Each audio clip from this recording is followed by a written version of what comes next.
Thanks very much for joining me.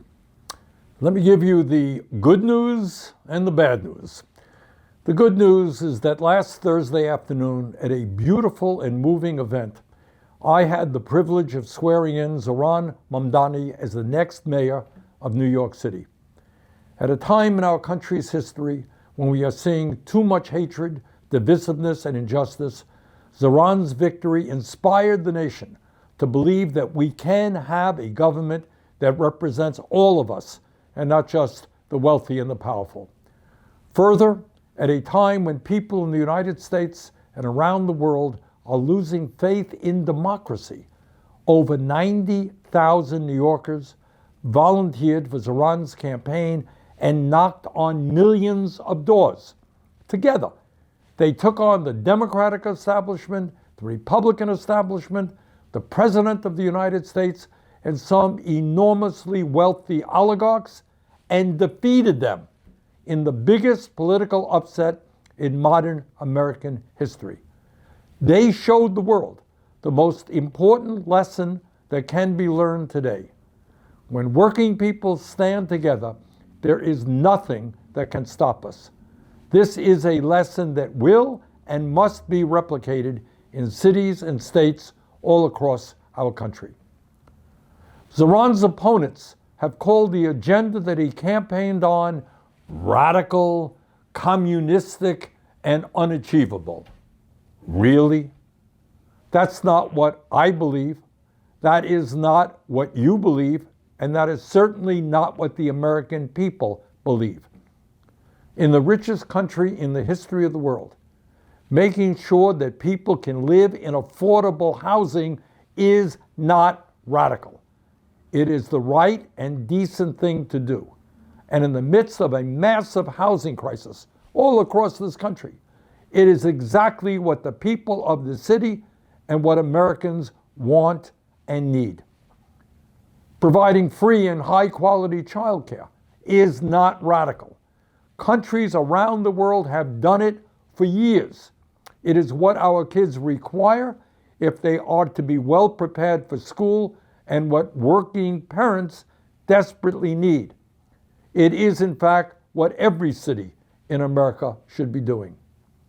Free bus transportation is not radical. It will save workers time and money, protect our environment, and make the city more efficient. Making sure that every family in New York, regardless of income, has access to decent quality food at an affordable cost is not radical. Good nutrition keeps us healthy and helps prevent chronic illnesses. In the long run, city-sponsored grocery stores will actually save money. Lastly, demanding that the wealthy and large corporations start paying their fair share of taxes to help fund the needs of working families is certainly not radical. Today, while 60% of our people live paycheck to paycheck, we have more income and wealth inequality than we have ever had. While tens of millions of Americans struggle to pay for food, healthcare, housing, and other basic necessities, the top 1% have never, ever had it so good. And yet, there are billionaires out there and large corporations that pay almost nothing in taxes. That has got to end, and that's what Zohran intends to do. That is the good news. And for those of us who believe in democracy and economic, social, and racial justice, it is very good news. But here is the bad news. On Saturday, just 2 days after Zohran's inauguration, Donald Trump once again showed his contempt for the Constitution and the rule of law with his attack on Venezuela. Let's be clear. The President of the United States does not have the right to unilaterally take this country to war, even against a corrupt and brutal dictator like Maduro. The United States does not have the right, as Trump stated, to run Venezuela. Congress must immediately pass a war powers resolution to end this illegal military operation and reassert its constitutional responsibilities. Trump's attack on Venezuela will not make the United States and the world safer. Quite the contrary. This brazen violation of international law gives a green light to any other nation on earth or any terrorist organization that may wish to attack another country.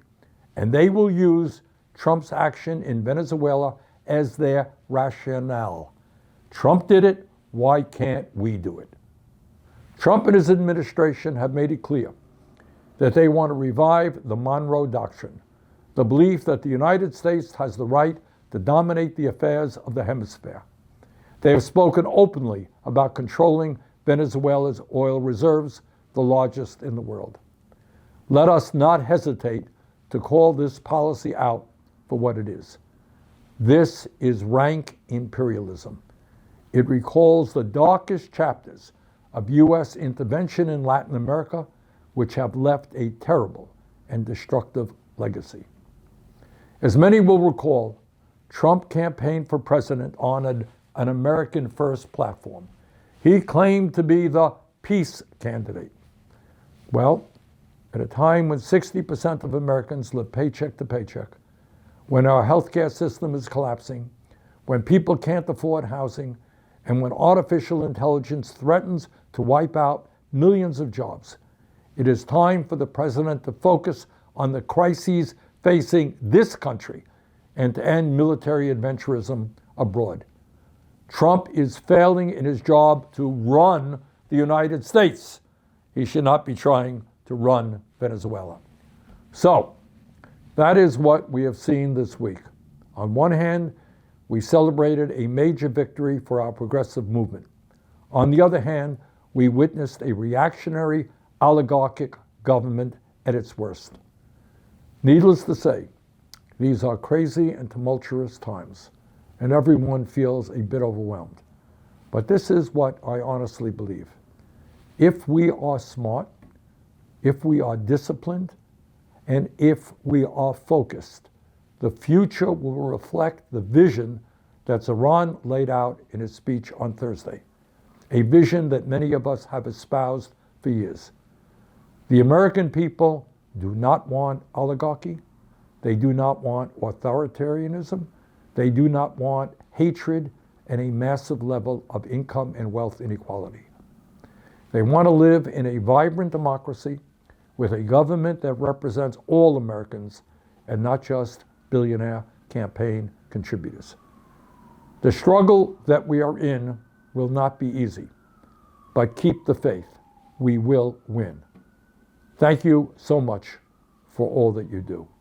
Happy New Year.